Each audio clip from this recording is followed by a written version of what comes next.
Let's settle down, please, and we're going to go to, we skipped one last time, so we're going to go first to Zone 4. Hello. My name's Nelson Arata. I'm from Southern California, and I have a question. It's not really related to intrinsic value or any of that stock stuff, but more on houses. I'm still quite young. I don't have a house yet, and I'm thinking about buying a house someday soon. And in order to do that, I'm going to have to put a down payment, which means I might have to share or sell my shares. And I was wondering if you can provide some insight on when is the best time to buy a house and how much down payment you should be putting down in relation to interest rates and also in relation to available cash and the stock market. Well, Charlie's going to give you an answer to that in a second. I'll just relate one story, which was when I got married. We did have about $10,000 starting off, and I told Susie, I said, now, you know, there's two choices. It's up to you. We can either buy a house, which will use up all my capital, clean me out, and it'll be like a carpenter who's had his tools taken away from him, or you can let me work on this, and someday, who knows, maybe I'll even buy a little bit larger house than would otherwise be the case. So she was very understanding on that point, and we waited until 1956. We got married in 1952, and I decided to buy a house when the down payment was about 10% or so of my net worth, because I really felt I wanted to use the capital for other purposes. But that was a way different environment in terms of what was available to buy. In effect, if you have the house you want to buy, I definitely believe in just going out and probably getting the job done. But in effect, you're probably making something in the area of a 7 or 8% investment implicitly when you do it. So, you'll have to figure out your own equation from that. Charlie probably has better advice on that. He's a big homeowner in both senses of the word.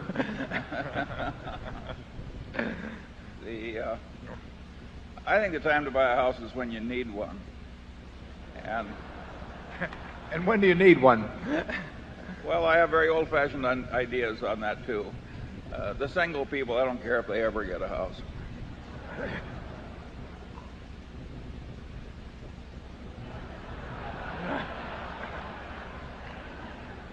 When do you need one if you're married, Charlie? I'll follow up here for a bit. You need one when your wife wants one. Yes. I think you've got that exactly right. Yeah. Sure. Gregory Crawford needs to go to the security office, please, for emergency message. Gregory Crawford to the security office for emergency message. Thank you. Okay. Hope it isn't a margin call.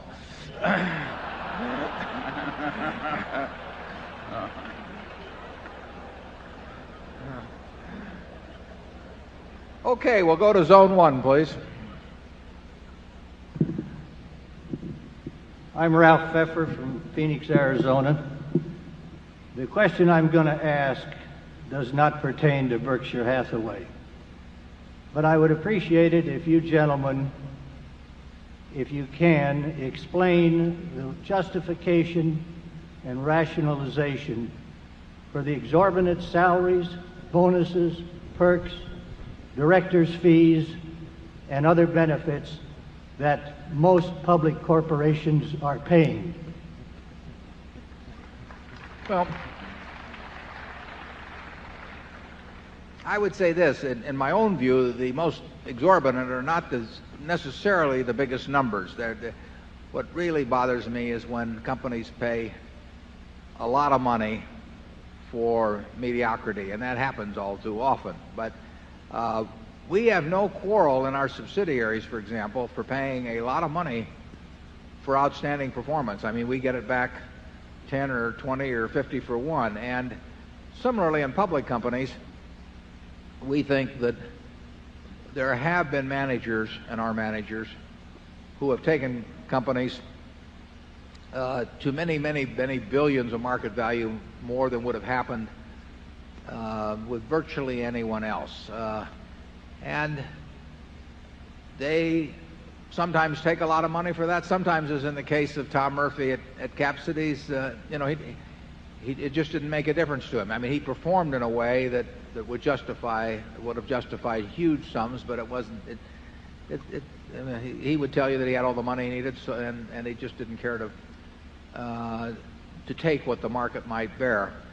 But I am bothered by irrational pay systems, and I'm particularly bothered when average managers take really large sums. I'm bothered when they design or have designed for them systems that are very costly to the company, maybe partly to make themselves look good because they want huge options themselves, so they feel like they give options widely throughout the company. So they design a system that is illogical company-wide because they want one that's illogical for them personally.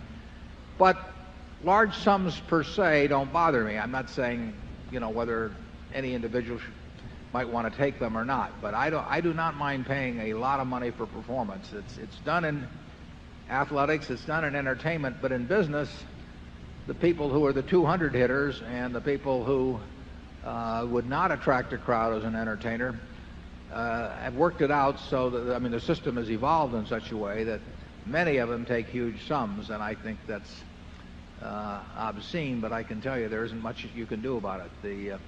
The system feeds on itself, and companies do look at other companies' proxy statements. Every CEO does, and they say, well, if Joe Smith is worth X, I have to be worth more, and they tell the directors that certainly you wouldn't be hiring anybody that was below average, so how can you pay me below average? And the consultants come in and ratchet up the rewards, and it's not anything that's going to go away. It's like we were talking about campaign finance reform earlier. The people who have their hands on the switch are the beneficiaries of the system. Who have their hands on the switch are the beneficiaries of the system, benefiting enormously and perhaps disproportionately from that system. Charlie? Well, yeah, I'd like to report that the original Vanderbilt behaved even better than the people at Berkshire Hathaway. He didn't take any salary at all. He thought it was beneath him as a significant shareholder to take a salary. That ideal, I'm afraid, died with him. Yeah, Charlie and I, our directors are paid $900 a year, but I tell them on an hourly basis they're making a fortune because we don't work them that hard. But what Charlie and I did not think through when we established that $900 a year is that they set our salaries too. So we have not followed the standard procedure, which is to load it on the directors, and the directors shall load it on you. I do think it will have pernicious effects for the country. Load it on you. I do think it will have pernicious effects for the country. It's escalating because I think you're getting at the very top, corporate salaries in America are too high. And that is not a good thing for a civilization when the leaders are regarded as not dealing fairly with the institutions that they head.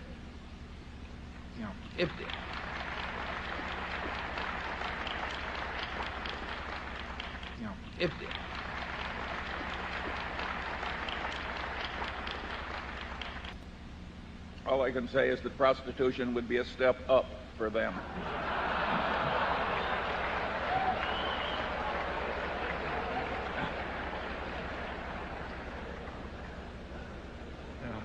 Put him down as undecided. Zone 5.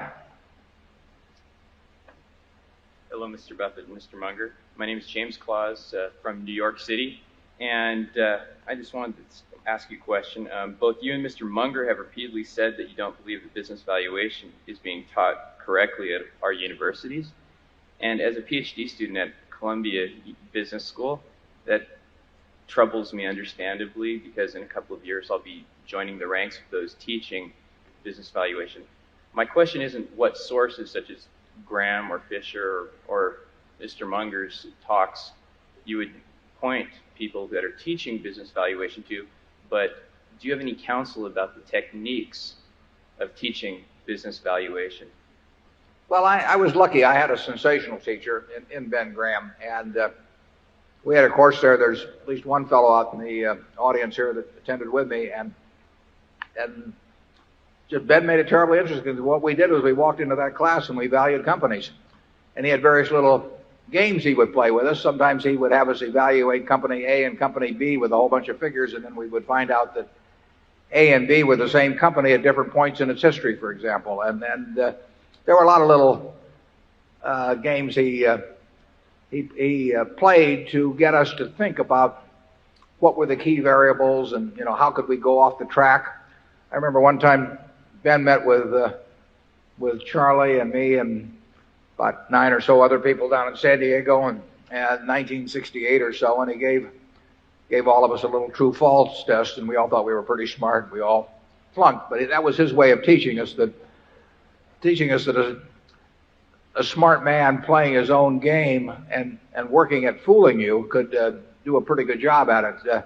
But I would, you know, if I were teaching a course on investments, there would be simply one valuation study after another with the students trying to identify the key variables in that particular business and evaluating how predictable they were first, because that is the first step. If something is not very predictable, forget it. You know, you don't have to be right about every company. You have to make a few good decisions in your lifetime. But then when you find, the important thing is to know when you find one where you really do know the key variables, which ones are important, and you do think you've got a fix on them. Where we've done well, Charlie and I made a dozen or so very big decisions relative to net worth, but not as big as they should have been. And we've known we were right based on those going in. I mean, they just weren't that complicated, and we knew we were focusing on the right variables and that they were dominant. And we knew that even though we couldn't take it out to 5 decimal places or anything like that, we knew that in a general way we were right about them. And that's what we look for, the fat pitch. And that's what I would be trying to teach students to do. And I would not try to teach them to think they could do the impossible. Charlie? Yes, if you're planning to teach business valuation, and what you hope to do is teach the way people teach real estate appraising.